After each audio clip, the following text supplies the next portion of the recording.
पोरे पोर फुलाइल देहिया भइल कचनार हो। पोरे पोर फुलाइल देहिया भइल कचनार।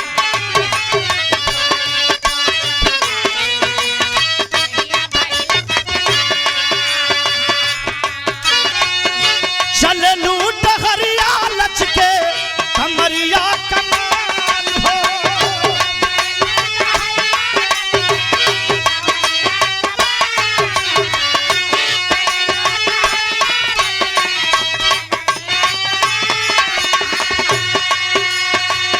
चल लूट हरिया लचके कमरिया कमान। ए हो सोलजना भैलू सयान ए जान तोहके देखिए के डोलता ईमान।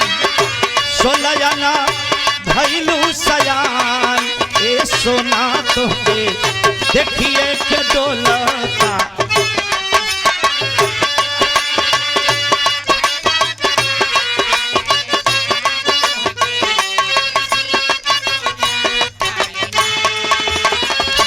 परम आदरणीय हमारे बड़े भाई पहलवानों के शुभचिंतक और बिरहा के शुभचिंतक पिता के समान बड़े भाई श्री केशव यादव पथ युवा की धरती से पुरस्कृत किया गया। चरणों में सादर प्रणाम। सभी श्रोता बंधुओं के चरणों में शोकलाल यादव का बहुत बहुत प्रणाम। लेकिन दास एक बात, हीरो एक बात और हीरोइन से कह रहा है। अच्छे लाल भैया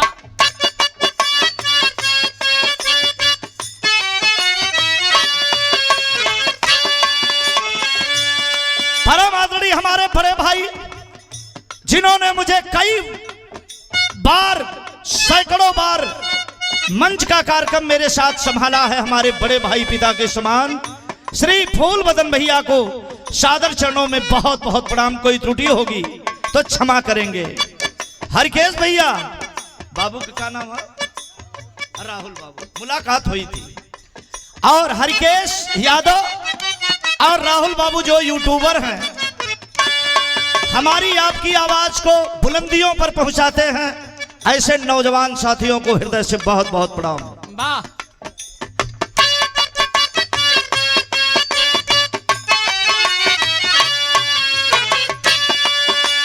नजर न लागे रूप के रानी,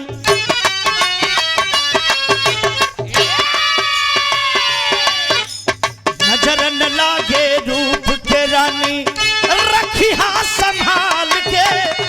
ए हो रसिया बसगारो जहान हो, नजर न लागे।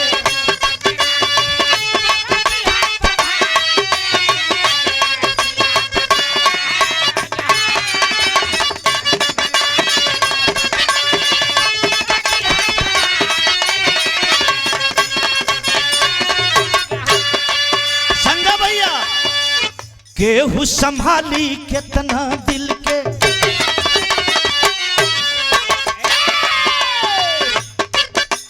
केहू संभाली कितना दिल के, ये तना बताता हो तोहरी नजरिया के बान से।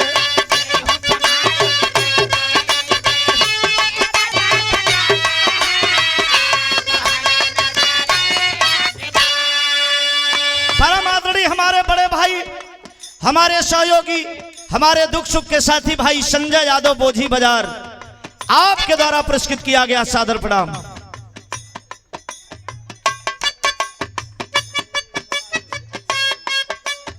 और ठीक है भैया। केहू संभाली कितना दिल के, केहू संभाली कितना दिल के, इतना बताता हो तोहरी नजरिया के बान से। केहू संभाली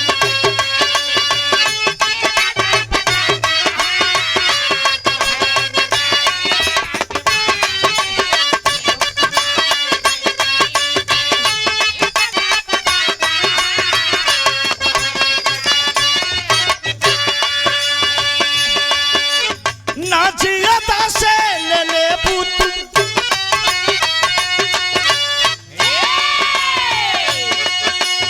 ना जियता से ले ले बूतू लगता परान, एक के पीछे बाटू तू समान, ए सोना तुमके देखिए के डोला का ईमान, एक के पीछे बाटू तू समान, ए सोना तुमके।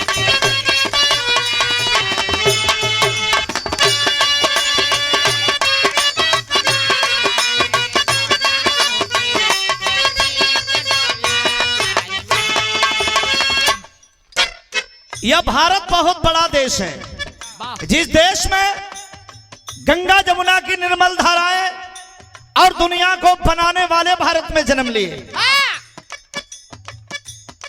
उस भारत में एक दास भारत की भगवती को याद कर रहा है और कह रहा है, केशव भैया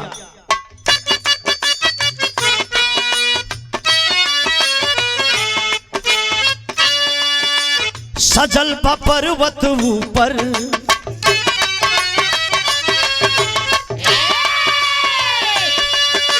सजल पर्वत ऊपर मैया के दरबार हो,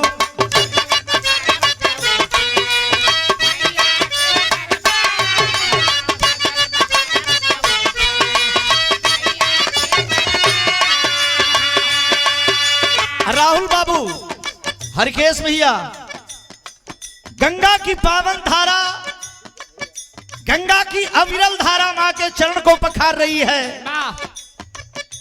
अब पुरवैया की झोंका मां की केस को संवार रही है। बिंद की पहाड़ियों में विराजमान मां विंध्यवासिनी का निवेदन और वंदना अर्चना कर रहा है बेटा। क्या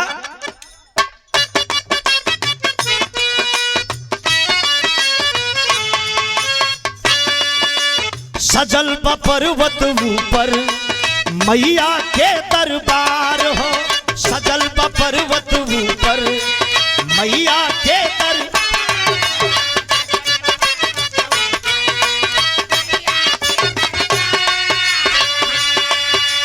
बदरा के अंतरा से, बदरा के अंतरा से लौकला दरबार हो, बदरा के अंतरा से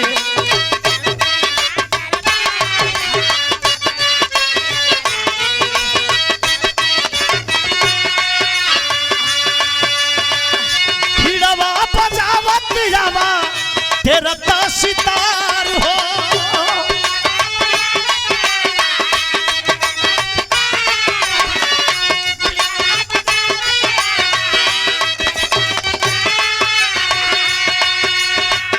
पीड़वा बजावत आवा तेरा सितार, हंसवा पे होई के सवार, हे माई आजा बोला वेला बेटावा तोहार, हंसवा पे होई के सवार, हे माई आजा।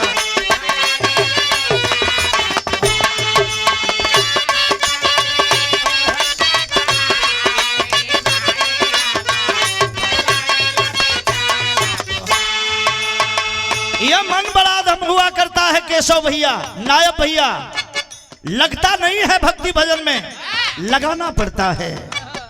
ये नहीं कि चारों धाम चल जाओ माता पिता को छोड़ करके। हरकेश भैया, चारों धाम आपके दिल में जिज्ञासा है जाओ, लेकिन रामचरितमानस के बाल कांड में एक चौपाई लिखी गई है अयोध्या कांड में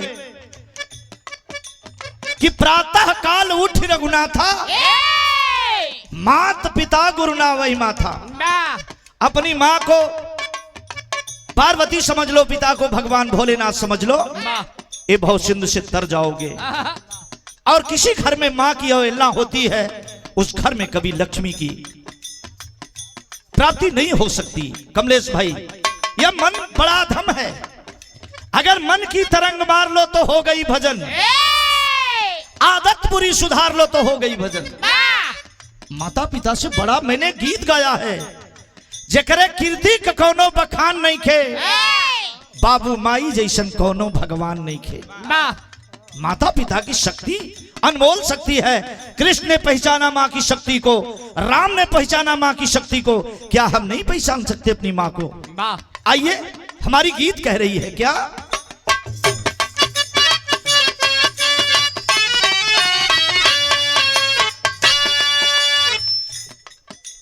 जब जब बंद नजर से देखी,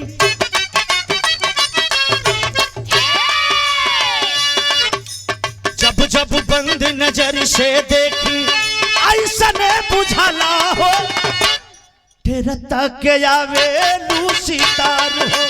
जब जब बंद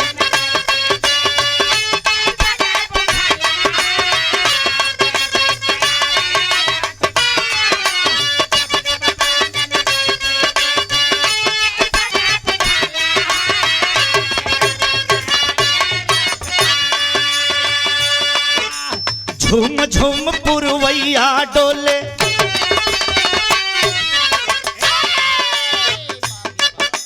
झूम झूम पुरवैया डोले, ऐसा ने बुझाला हो कि सिया संवारे ना तोहार हो। झूम झूम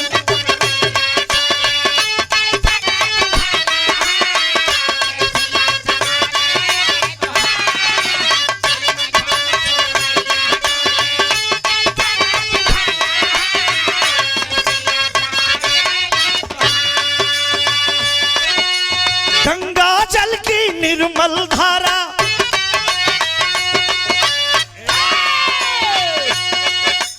गंगा जल की निर्मल धारा धोवत चरण तोहार। हंसवा पे होई के सवार, हे माई आजा बोला मैं अशोकावा तोहार। हंसवा पे होई के सवार,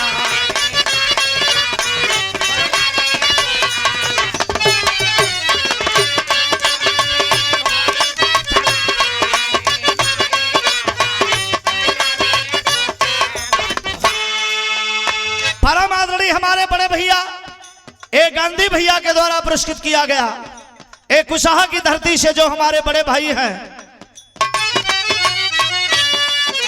एक बात और अच्छे लाल भैया बेटा कहला, फूल बदन भैया, जब जब याद बिहारी कैला,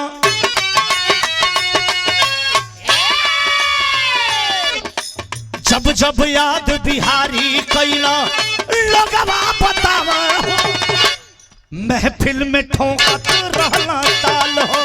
जब जब याद बिहारी कैला,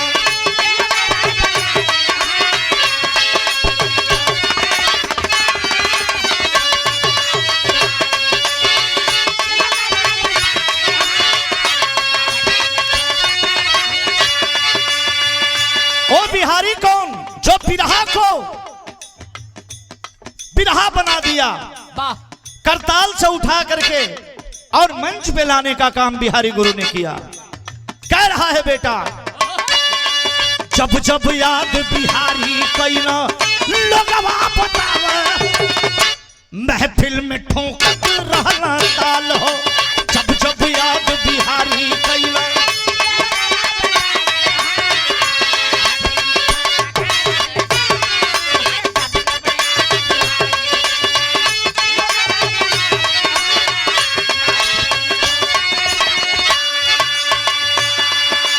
राम अवध बुल्लू शिव मूरत,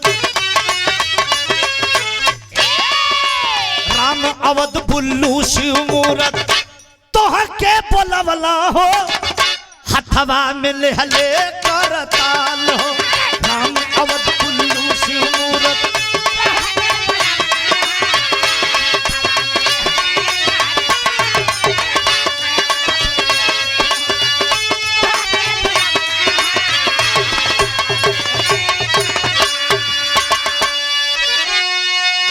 अशोक लाल के शोक मिटादा,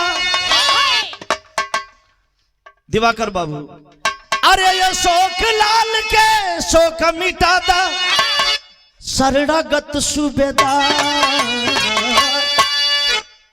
अरे बेटवा बोलावेला तोहार, हे माई आजा, हे माई आजा। परम आदरणीय हमारे शानदार साथी बिरहा के अच्छे कलाकार भी भाई दिवाकर लाल यादव जो बस के ड्राइवर भी हैं। मैंने तो देखा है कि दोहरी घाट से गोरखपुर कहीं दूरे से चले दिवाकर बाबू की दोहरिया घाट से मादी से गोरखपुर। बहुत बहुत स्वागत भाई का, बहुत बहुत प्रणाम सभी साथियों को, बहुत बहुत प्रणाम। अरे अशोक लाल के शोक मिटादा शरणागत सूबेदार है अशोकवा बोलावेला तोहार हे माई आजा। अरे हंसवा पे होई के सवार।